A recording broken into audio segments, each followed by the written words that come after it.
Okay, ದಶಮಾಂಶ ವ್ಯವಸ್ಥೆಯನ್ನು ಬಳಸುವ ಅಬಾಕಸ್ ಅಂತ. ಈ 11ನೇ ಶತಮಾನದಲ್ಲಿ ಇದು ಈ ರೀತಿ ಬೋರ್ಡ್ ಇರ್ತಿದೆ ಮಕ್ಕಳೇ. ಅದರಲ್ಲಿ ಏನಂತಾರೆ, ಮಣಿಗಳಿರ್ತಿದ್ವು. ಈಗ ಫಸ್ಟ್ ಅದಕ್ಕೆ ಒಂದು ಮಣಿ, ಈ ಮಧ್ಯದಲ್ಲಿ ಬಂತಲ್ಲ ಮಣಿ, ಇದು 1 ಅಂತ, ಸ್ಥಾನ ಬೆಲೆ 1 ಅಂತ. ಇಲ್ಲಿಗೆ 2ನೇ ಲೈನ್ ಬಂದಾಗ 10 ಅಂತ, ಇದು 100, ಇದು 1000 ಅಂತ. ಅರ್ಥ ಆಯ್ತಾ? 10ರ ಗುಣಕದಲ್ಲಿ ಇದೆ. ಈ ಮಧ್ಯಕ್ಕೆ ಬಂದಾಗ 5 ಆಗುತ್ತೆ. ಏನಾಗುತ್ತೆ? ಇದು 1, ಇದೆಷ್ಟಾಗುತ್ತೆ? 5 ಆಗುತ್ತೆ. ಇಲ್ಲಿ 2 ಆಯ್ತು. ಇಲ್ಲಿ ಏನಾದ್ರೂ ಇದ್ರೆ ಏನಾಗ್ತಿತ್ತು? 50 ಅಂತ ಹಾಕ್ತಿತ್ತು. ಇದ್ರ ಮಧ್ಯದಲ್ಲಿ ಬಂದ್ರೆ ಏನಾಗ್ತಿತ್ತು? 50. ಇಲ್ಲಿ 100, ಇದ್ರ ಮಧ್ಯದಲ್ಲಿ ಬಂದ್ರೆ ಏನಾಗ್ತಿತ್ತು? 500 ಅಂತ ಹಾಕ್ತಿತ್ತು. ಅರ್ಥ ಆಯ್ತಲ್ಲ ಮಕ್ಕಳೇ? 100 ಆದ್ಮೇಲೆ ಯಾವ್ದು ಬರ್ತಿತ್ತು? ಇಲ್ಲಿ ಮಧ್ಯದಲ್ಲಿ ಏನಾದ್ರೂ ಹಾಕಿದ್ರೆ 500 ಅಂತ ಆಗ್ತಿತ್ತು. ಇದು 1000. ಇಷ್ಟು ಅಬಾಕಸ್ ಪದ್ಧತಿಯಲ್ಲಿ ಈ ರೀತಿಯ ಮಣಿಕಟ್ಟುಗಳು ಇದ್ವು. ಈಗ ಇಲ್ಲಿ ಕೊಟ್ಟಿದ್ದಾರೆ ನೋಡಿ ಮಣಿಕಟ್ಟಿನ ವ್ಯವಸ್ಥೆಯನ್ನ ನೋಡಿ. ಇಲ್ಲಿ 3426 ಬರೆಯೋದನ್ನ ಹೇಳಿದ್ದಾರೆ. 3426 ಹೇಗ್ ಬರಿಬಹುದು ಅಂತ. ಇದನ್ನ ನಾವೇನ್ ಮಾಡ್ಬೇಕಾಗತ್ತೆ? ಬಿಡಿಸಿ ಬರಿಬೇಕಾಗತ್ತೆ. 10ರ ಗಾತ್ರಗಳು, ಹೆಗ್ಗುರುತುಗಳು ನಮಗೆ ಇಂಪಾರ್ಟೆಂಟ್ ಅಲ್ವಾ? 3426 1000 ಓಕೆ, 3000 ಆಯ್ತು. 100 200 300 400 20 10 10 20. ಇನ್ ನೆಕ್ಸ್ಟ್ 6 ಅಂತ ಹೇಳಿದ್ರೆ 1 2 3 4 5 6. ಅಲ್ಲಿ ಒಂದು ಯೋಚನೆ ಮಾಡ್ಬೇಕು ಮಕ್ಕಳೇ.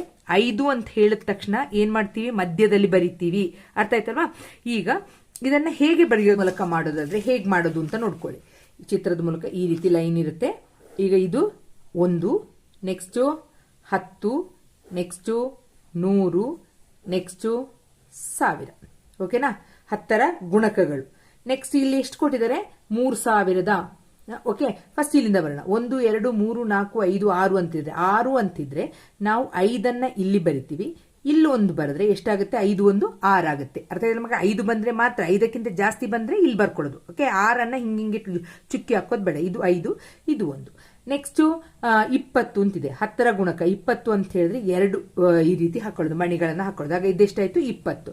ನೆಕ್ಸ್ಟ್ ಏನ್ ಹೇಳಿದರೆ? 400 ಅಂದ್ರೆ 100 × 4 1 2 3 4 400 ಆಗುತ್ತೆ ಇಲ್ಲಿ. ನೆಕ್ಸ್ಟ್ 3000 ಅಂದ್ರೆ 3 1 2 3 3 × 1000 ಎಷ್ಟಾಗುತ್ತೆ? 3000 ಆಗುತ್ತೆ. ಈ ರೀತಿ ನಾವು ಇದನ್ನ ಏನ್ ಮಾಡಬಹುದು? ನಮ್ಮ ಸಂಖ್ಯಾ ಇದರಲ್ಲಿ ಮಣಿಕಟ್ಟಿನಲ್ಲಿ ಪ್ರತಿನಿಧಿಸಬಹುದು. ಇದರಲ್ಲಿ ಹೇಗೆ ಕೂಡ್ಸೋದ್ ಲೆಕ್ಕ, ಒಂದು ಲೆಕ್ಕ ಕೊಟ್ಟಿದ್ದಾರೆ. ನೋಡಿ ಮಕ್ಕಳೇ, ಕೂಡ್ಸಿ ಅಂತ ಕೊಟ್ಟಿರೋದು 2907 ಪ್ಲಸ್ 43 ಅಂತ ಹೇಳಿ. ಈಗ ನಾವೇನ್ ಮಾಡೋಣ? ಈ ರೀತಿ ಹಾಕೊಳ್ಳೋಣ. 1 2 3 4. ಇದು 1ರಿಂದ ಗುಣಿಸ್ತೀವಿ, ಇದು 10ರಿಂದ ಗುಣಿಸ್ತೀವಿ, ಇದನ್ನ 100ರಿಂದ ಗುಣಿಸ್ತೀವಿ, ಇದನ್ನ 1000ರಿಂದ ಗುಣಿಸ್ತೀವಿ. ಓಕೆನಾ? ಈಗ 2907 7 ಅಂತ ಹೇಳೋದು 5 ಜಾಸ್ತಿ ಆಯ್ತು. ಆಗ ನಾನು 43 ಇಲ್ಲಿ ಪ್ರತಿನಿಧಿಸಿ ಇಲ್ಲಿ ಫುಲ್ ಮೊತ್ತವನ್ನ ಈ ರೀತಿ ಇಲ್ಲಿ ಬರೆಯೋಣ. ಇದು ಉತ್ತರ ಆಗಿರ್ತದೆ. ಇಲ್ಲಿ ಉತ್ತರವನ್ನ ಹೀಗೆ ಬರೆಯೋಣ. ಓಕೆ, ಅಲ್ಲಿ ಹಾಗೆ ತೋರಿಸ 1 × 10, ಇಲ್ಲಿ 100, ಇಲ್ಲಿ 1000. ಈಗ ಏನ್ ಮಾಡ್ಬೇಕು? ನಾನು 7 ಬರಿಬೇಕು ಅಂದ್ರೆ ಈಚೆ ಸೈಡ್ ನಾವು ಇದನ್ನ ಈಚೆ ಸೈಡ್ ಬರೆಯೋಣ. 7 ಅಂತ ಹೇಳಿದ್ರೆ 5 6 7. ಅರ್ಥ ಆಯ್ತಲ್ಲ ಮಕ್ಕಳೇ? 5 6 7 ಆಯ್ತು. ಈಗ ಇಲ್ಲಿ 10ರ ಸ್ಥಾನದಲ್ಲಿ ಏನು ಇಲ್ಲ. ಇಲ್ಲಿ 900 ಅಂತ ಹೇಳಿದ್ರೆ ಪುನಃ 500 600 700 800 900. ಅರ್ಥ ಆಗ್ತಾ ಇದೆ ಅಂತ ತಿಳ್ಕೊಳ್ತೀನಿ. ಯಾಕಂತ ಹೇಳಿದ್ರೆ ಇಲ್ಲಿ 900 ಬಂದಿದ್ರಿಂದ 500 ಇಲ್ಲಿ ಬರಬೇಕಾಗುತ್ತೆ. 600 700 800 900 ಇಲ್ಲ ಆಯ್ತು. ನೆಕ್ಸ್ಟ್ 2000 ಅಂದ್ರೆ 1000 2000. ಓಕೆ, 1000 1 2 2000 ಆಯ್ತು. ಈಗ 43 ಅಂದ್ರೆ 3ಅನ್ನ ಏನು ಮಾಡ್ಲಿಕ್ಕಾಗಲ್ಲ, ಇಲ್ಲೇ ಬರೀನ 1 2 3 40 40 10 × 10 ಎಷ್ಟು? 4 ಬರಬೇಕು. 1 2 3 4. ಈಗ ಇದರ ಉತ್ತರವನ್ನ ಇಲ್ಲಿ ಬರಿಬೇಕು. ಹೇಗೆ ಬರೀತೀರಾ ನೋಡಿ ಲೆಕ್ಕಕ್ಕೆ? 5 6 7 8 9 10 10 ಅಂತ ಹೇಳಿದ ತಕ್ಷಣ ನಮ್ಗೆ ಏನಾಗುತ್ತೆ? ಇಲ್ಲಿಗೆ ಬಂದ್ಬಿಡುತ್ತೆ. 10ರ ಸ್ಥಾನಕ್ಕೆ 1 ಬಂತು ಅಲ್ವಾ? ಎಕ್ಸ್ಟ್ರಾ ಇಲ್ಲಿ 1 2 3 4 5 ಇದೊಂದು 5 ಎಷ್ಟಾಯ್ತು? 10 ಆಯ್ತು. ಇದನ್ನ ನಾನು ರೆಡ್ ಇಂಕ್ ಅಲ್ಲಿ ತೋರಿಸ್ತಾ ಇದ್ದೀನಿ. 10 ಇಲ್ಲಿಗೆ ಬರೀತೀರಾ. ನೆಕ್ಸ್ಟ್ ಇಲ್ಲಿ ಇರೋದು ಎಷ್ಟಿದೆ? 1 2 3 4 ಅಲ್ವಾ? 4 ಇಲ್ಲಿ 1 2 3 4 ಆಯ್ತು ಅಂತ ಹೇಳಿದ ತಕ್ಷಣ ಇದು ಎಷ್ಟಾಯ್ತು ಮಕ್ಕಳೇ? 50 ಆಯ್ತಲ್ವಾ? ಇಲ್ಲಿ 50 ಆಯ್ತು ಅಂತ ಹೇಳಿದ್ರೆ ಇಲ್ಲಿ ಬರಿಬೇಕಾ? ಇಲ್ಲ. ಎಲ್ಲಿ ಬರಿಬೇಕು ನಾವು? 50ಅನ್ನ 10ರ ಮೇಲೆ ಇಲ್ಲಿ ಬರಿಬೇಕು. ಇದರ್ಥ ಏನು? 50 ಅಂತ. ಈಗ ಇದೆಷ್ಟಿದೆ ನೋಡಿ? 1 2 3 4. ಇದನ್ನ ಇಲ್ಲಿ ಈ ಕಡೆ ಇಲ್ಲ. ಆಗ ನಾವಿಲ್ಲಿ 4 ಮಣಿಯನ್ನ ಹಾಕ್ತೀವಿ. 1 2 3 4. ಇಲ್ಲಿ ಎಷ್ಟಾಗುತ್ತೆ? ಇಲ್ಲಿ 1 ಇದೆ. ನೆಕ್ಸ್ಟ್ 1 2 ಅದನ್ನ ಈ ರೀತಿ ಬರೀತೀರ ಮಕ್ಕಳು. ಈಗ ನೋಡಿ ಎಷ್ಟು ಬಂತು ಅಂತ? 2000 500 600 700 800 900 950. 10ರ ಮೇಲಿದೆ 950. 2950 ಮಣಿಕಟ್ಟಲ್ಲಿ ನಮಗೆ ಕಾಣಿಸ್ತಾ ಇದೆ. ಕೂಡ್ಸ್ ನೋಡಿ 2907 ಕೂಡಿಸು 43 ಅಂದ್ರೆ 7 3 10 1 5 2950 ತಾನೆ. ಅದು ಈ ರೀತಿ ತೋರಿಸ್ತಾರೆ ಮಕ್ಕಳು. ಇದನ್ನ ಅವರು ನಿಮ್ಗೆ ತೋರಿಸಿದ್ದಾರೆ. ಇದರಲ್ಲಿ. ಓಕೆ, ಇದು ಒಂಥರ ನಮ್ಗೆ ಈಸಿ ಅನ್ಸುತ್ತೆ ಅಲ್ವಾ. ಈಜಿಪ್ಷಿಯನ್ ಪದ್ಧತಿಯ ನ್ಯೂನ್ಯತೆಗಳೇನು ಅಂತ ಕೇಳಿದ್ದಾರೆ. ಇದು ಏನ್ ನ್ಯೂನ್ಯತೆ ಇದೆ ಈಜಿಪ್ಷಿಯನ್ ಪದ್ಧತಿಯಲ್ಲಿ ಅಂತ. ಈಜಿಪ್ಷಿಯನ್ ಪದ್ಧತಿ ಕಂಡಿದ್ವಲ್ವಾ, ಇಲ್ಲಿ ಏನಾಗಿದೆ ಅಂದ್ರೆ ಇದು ಲಾಸ್ಟ್ ಮಕ್ಳೆ, 1 ಕೋಟಿ ಅಂದ್ರೆ 10⁻7 ಲಾಸ್ಟ್. 10⁻7 ಅಂತ ಹೇಳಿದ್ರೆ ಯಾವ ಚಿಹ್ನೆನ ಹಾಕ್ತಿವಿ ನಾವು? ನೋಡಿ, ಒಂದು ಲೆಕ್ಕ ಬಂದಿತ್ತು ನಮಗೆ ಗುಣಿಸುವಾಗ. ನಮ್ಗೆ ಆಗ ನಾವು ಹೇಳಿದ್ವಿ ಇದು ಹೇಗೆ ಮಾಡೋದು ಅಂತ, ಈ ತರ ಚಿಹ್ನೆ ಇಲ್ಲ ಅಂತ. 10⁻7 ಅಂತ ಹೇಳಿದ ತಕ್ಷಣ ಈ ರೀತಿ ಒಂದು ಚಿಹ್ನೆ ಇದೆ. ಇದು ಲಾಸ್ಟ್ ಚಿಹ್ನೆ, ಅರ್ಥ ಇಲ್ಲ. ಅದಕ್ಕಿಂತ ಮೇಲೆ ಹೋದ್ರೆ ನಮಗೆ ಲೆಕ್ಕ ಮಾಡ್ಲಿಕ್ಕೆ ಚಿಹ್ನೆಗಳು ಯಾವುದಿಲ್ಲ, ನಾವೇ ಹೊಸದನ್ನ ಸೃಷ್ಟಿಸ್ಕೊಳ್ಬೇಕಾಗತ್ತೆ. ಇದು ಇದರ ನ್ಯೂನ್ಯತೆ, ಅರ್ಥ ಆಯ್ತಲ್ವಾ.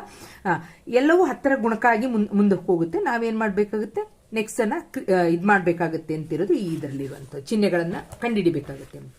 ನೆಕ್ಸ್ಟ್, ಕಂಡುಹಿಡಿಯಿರಿ. ಈಜಿಪ್ಷಿಯನ್ ಅಂಕಿಗಳಲ್ಲಿ 10 ಅಥವಾ ಅದಕ್ಕಿಂತ ಹೆಚ್ಚು ಬಾರಿ ಬರುವ ಚಿಹ್ನೆಗಳನ್ನು ಹೊಂದಿರುವ ಯಾವುದೇ ಸಂಖ್ಯೆ ಇರಬಹುದೇ, ಏಕೆ ಇರಬಾರದು? ನೋಡಿ ಮಕ್ಕಳೇ, ಈಜಿಪ್ಷಿಯನ್ ಸಂಖ್ಯೆಯಲ್ಲಿ 1 2 3 4 5 6 7 8 9 10 ಬಂದ ತಕ್ಷಣ, ಇಷ್ಟು ಬಂತು ಅಂತ ಹೇಳಿದ ತಕ್ಷಣ ನಾವೇನ್ ಮಾಡ್ಬಿಡ್ತೀವಿ, ಈ ರೀತಿ ಬರಿತೀವಿ 10 ಅಂತ. ಅದೇ ತರ 10 20 30 40 50 60 70 80 90 100 ಅಂತ ಬಂದ ತಕ್ಷಣ ಕ್ವಶನ್ ಮಾರ್ಕ್ ತಗೊಳ್ತೀವಿ. ಏನಾಗುತ್ತೆ, 10ಕ್ಕಿಂತ ಇಲ್ಲಿ ಏನ್ ಕೇಳಿದ್ರೆ ಅದಕ್ಕಿಂತ ಹೆಚ್ಚು ಬಾರಿ ಚಿಹ್ನೆಗಳು ಹೊಂದಿರುವ ಯಾವುದೇ ಸಂಖ್ಯೆ ಇರಬಹುದೇ? ಆನ್ಸರ್ ಏನ್ ಬರೀತೀರಾ? ಇಲ್ಲ. ಯಾಕಿಲ್ಲ?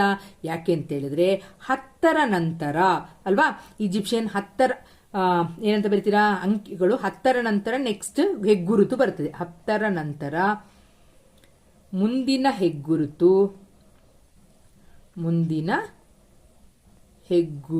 ಚಿಹ್ನೆ ಬರುತ್ತದೆ.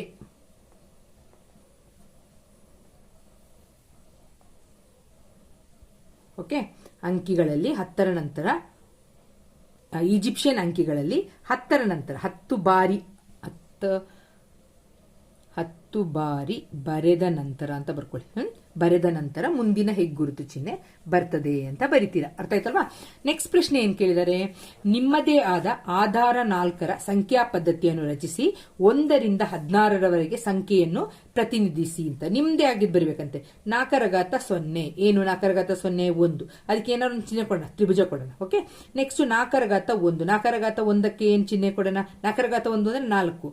ಆಗ ನಾವು ಚೌಕ ಕೊಡೋಣ, ಯಾಕಂದ್ರೆ 4 ಬದಿಗಳಿರ್ ನೆನ್ಪಿಟ್ಕೊಳ್ಳಕ್ಕೆ ಈಸಿ ಆಗುತ್ತೆ. 4⁻2 ಅಂದ್ರೆ 4 4 ಎಷ್ಟು? 16. 16ಕ್ಕೆ ಏನ್ ಮಾಡೋಣ? ಒಂದು ಸ್ವಸ್ತಿಕ್ ಕೊಡ್ಕೊಳ್ಳೋಣ. ಈಗ ಏನ್ ಮಾಡ್ಬೇಕಂತೆ, ನಾವು 1ರಿಂದ 16ರವರೆಗೆ ಸಂಖ್ಯೆಯನ್ನ ಈ ಚಿಹ್ನೆಗಳನ್ನು ಉಪಯೋಗಿಸಿ ಬರಿಬೇಕು ಅಂತ ಕೊಟ್ಟಿದ್ದಾರೆ. ಬರೆಯೋಣ. ಫಸ್ಟ್ 1ಕ್ಕೆ ಏನ್ ಬರ್ತೀರಾ? ತ್ರಿಭುಜ. 2 ಅಂದ್ರೆ 2 ತ್ರಿಭುಜ. 3 ಅಂತ ಹೇಳಿದ್ರೆ 3 ತ್ರಿಭುಜ. 4 ಅಂತ ಹೇಳಿದ ತಕ್ಷಣ ಏನ್ ಮಾಡ್ತೀರಾ? ಈ ರೀತಿ ಚೌಕ ಬರಿತೀರಾ. 5 ಅಂದ್ರೆ ಚೌಕದ ಮುಂದೆ 5 1 6 ಅಲ್ವಾ. ಈಗ ಇದಾಯ್ತು, 4 1 5 ಆಯ್ತು. ಈಗ 6 ಬರ್ಬೇಕಾದ್ರೆ 4 5 6. 7 ಅಂತ ಹೇಳಿದ್ರೆ 4 5 6 7. 8 ಬರಿಬೇಕಂದ್ರೆ 2 ಚೌಕನ ಬರೆದ್ರೆ ಏನಾಗುತ್ತೆ? 8 ಆಗುತ್ತೆ. 9 ಅಂದ್ರೆ 2 ಚೌಕ 8 9 ಆಗುತ್ತೆ. 10 ಅಂತ ಬಂದ್ರೆ 2 ಚೌಕ ಬರಿತೀರಾ, 4 4 8 9 10 ಆಯ್ತು. ಈಗ ನಾವು 11 16 ತನಕ ಬರಿಬೇಕಲ್ವಾ. 11 ಅಂತ ಹೇಳಿದ ತಕ್ಷಣ 1 8 ಆಯ್ತು, 9 10 11 ಆಯ್ತು. ನೆಕ್ಸ್ಟ್ 12 ಅಂದ್ರೆ 3 4 12. ಆಗ ಎಷ್ಟು ಚೌಕ ಬರಿಬೇಕು? 3 ಚೌಕ ಬರೆದ್ರೆ 4 4 4 2 4 3 12. ಇದು 12 ಆಯ್ತು. 13 ಅಂತ ಹೇಳಿದಾಗ 3 ಚೌಕದ ಮುಂದೆ ಒಂದು ತ್ರಿಭುಜ ಬಿಡಿಸ್ತೀರಾ. 14 ಅಂತ ಹೇಳಿದಾಗ 3 ಚೌಕ ಫಸ್ಟ್ ಬರೀತೀರಾ, 12ನ ಬರೆದು 13 14. 15 ಅಂತ ಹೇಳಿದಾಗ ಪುನಃ 3 ಚೌಕ ಬರಿತೀರಾ, ಅದ್ರ ಮುಂದೆ 3 ತ್ರಿಭುಜ ಹಾಕಿದಾಗ ನಮ್ಗೆ ಎಷ್ಟಾಯ್ತು?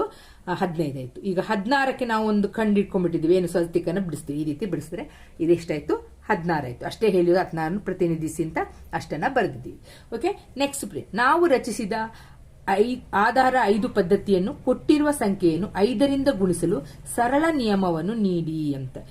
ನಾವು ರಚಿಸಿದ ಆಧಾರ ಪದ್ಧತಿ 5 ಅಂತ ಹೇಳಿದಾಗ ನೋಡಿ ಮಕ್ಕಳೇ, ಆಧಾರ ಪದ್ಧತಿಯಲ್ಲಿ ಕೊಟ್ಟಿರುವ ಸಂಖ್ಯೆಯನ್ನು 5ರಿಂದ ಗುಣಿಸಲು ಸರಳ ನಿಯಮವನ್ನು ನೀಡಿ ಅಂತ ಹೇಳಿ.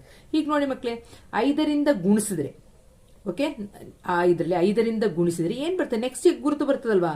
5ರಿಂದ ಗುಣಿಸಿದರೆ ಮುಂದಿನ ಹೆಗ್ಗುರುತು ಬರ್ತದೆ. ಅದೇ ಉತ್ತರ, ಮುಂದಿನ ಹೆಗ್ಗುರುತು. ಉದಾಹರಣೆಗೆ ಮುಂದಿನ ಹೆಗ್ಗುರುತು ಬರ್ತದೆ.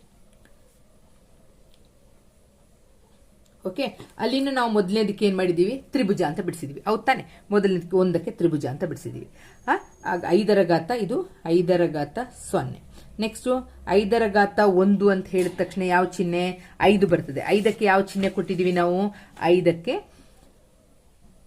ಚೌಕವನ್ನ ಕೊಟ್ಟಿದೀವಿ. 5ರ ಘಾತ 2 ಅಂತ ಹೇಳಿದ ತಕ್ಷಣ ಎಷ್ಟಾಗತ್ತೆ, ಅದಕ್ಕೆ ನಾವು ಷಡ್ಭುಜಾಕೃತಿಯನ್ನ ಕೊಟ್ಟಿದ್ವಿ. ಯೋಚನೆ ಬರ್ತಾ ಇದೆಯಾ ಮಕ್ಕಳೇ? ನಾವು ಮಾಡಿದ ಕಳೆದ ಕ್ಲಾಸ್ನಲ್ಲಿ ಮಾಡಿರೋದು. ಈಗ ನೋಡಿ, ಇದು ಗುಣಿಸು, ಏನಿದು ತ್ರಿಭುಜ ಗುಣಿಸು, ಈಗ 5, ಇದು 1 ಅಲ್ವಾ, ಇದು 5 ಅಲ್ವಾ, 5 ಒಂದ್ಲಿ ಎಷ್ಟಾಗುತ್ತೆ, 5 ಆಗುತ್ತೆ. ಅರ್ಥ ಆಯ್ತಲ್ವಾ? 5 ಒಂದ್ಲಿ 5. ಆಗ ಮೊದಲ ಹೆಗ್ಗುರುತು ಬಂತು. ಅರ್ಥ ಆಯ್ತಲ್ವಾ? 5 ಒಂದ್ಲಿ 5 ಅಂತ ಹೇಳ್ತೀವಿ, ಇದೇ ಹೆಗ್ಗುರುತು ಬಂತು. ನೆಕ್ಸ್ಟ್ ಎರಡನೇ ಹೆಗ್ಗುರುತು ಯಾವುದು, 2 5 ಇಂಟು 5. ಈಗ 5 ಇಂಟು 5 ಎಷ್ಟಾಗುತ್ತೆ, 5 5ಲಿ 25. 25 ಅಂತ ಹೇಳಿದ ತಕ್ಷಣ ಯಾವ ಹೆಗ್ಗುರುತು, ಷಡ್ಭುಜಾಕೃತಿಯನ್ನ ಬಿಡಿಸ್ತೀವಿ ಈ ರೀತಿ. ನೆಕ್ಸ್ಟ್ ಯಾವುದು, ಷಡ್ಭುಜಾಕೃತಿ. ಷಡ್ಭುಜಾಕೃತಿ ಇದು 25 ಇಂಟು 5, ಪುನಃ 5ರಿಂದ ಗುಣಿಸಿ. 25 ಇಂಟು 5 ಎಷ್ಟಾಗುತ್ತೆ, 25 ಇಂಟು 5 ಎಷ್ಟಾಗುತ್ತೆ, 125. 125ಕ್ಕೆ ಯಾವುದು, 5ರ ಘಾತ 3. ನೆಕ್ಸ್ಟ್ ಪುನಃ ಇದು ಮಾಡಿದಾಗ ಏನ್ ಬರ್ತದೆ, ಎಸ್ ಬರ್ತದೆ. ಆಮೇಲೆ ಲಾಸ್ಟ್ದು ಈ ರೀತಿ ಇಷ್ಟು ಗಂಟೆ ನಮಗೆ ಚಿಹ್ನೆಗಳನ್ನ ತೋರಿಸಿದ್ದಾರೆ ಅಲ್ವಾ, ಅದನ್ನ ಬರಿತೀರಾ. ಇದು ನಿಮ್ಗೆ ಅರ್ಥ ಆಗ್ಲಿ ಅಂತ ಹೇಳಿದ್ದು. ನಮ್ಗೆ ಏನ್ ಬೇಕಾದ್ರೆ 5ರಿಂದ ಗುಣಿಸಿದ್ರೆ ಮುಂದಿನ ಹೆಗ್ಗುರುತು ಬರ್ತದೆ ಅಂತ ಬರೆದ್ರೆ ಆಯ್ತು. ಅಲ್ಲಿ ರಚಿಸಿದ ಆಧಾರ 5 ಪದ್ಧತಿಯನ್ನು ಕೊಟ್ಟಿರುವ ಸಂಖ್ಯೆಯನ್ನು 5ರಿಂದ ಗುಣಿಸಲು ಸರಳ ನಿಯಮ ನೀಡಿ ಅಂತ ಇದನ್ನ ಬರೆದ್ರು ಆಗುತ್ತೆ. ಮುಂದಿನ ಹೆಗ್ಗುರುತು ಸಿಗ್ತದೆ. ಇದನ್ನ ಅಕ್ಷರದಲ್ಲಿ ಬರೀರಿ. 5ರಿಂದ ಗುಣಿಸಿದರೆ ಮುಂದಿನ ಹೆಗ್ಗುರುತು ಸಿಗುತ್ತದೆ. ಇಲ್ಲಿಗೆ ನೆಕ್ಸ್ಟ್ ಮೆಸೊಪೊಟೇಮಿಯಾ ಸಂಖ್ಯಾ ಪದ್ಧತಿಯನ್ನು ನೆಕ್ಸ್ಟ್ ಕ್ಲಾಸ್ನಲ್ಲಿ ನೋಡೋಣ.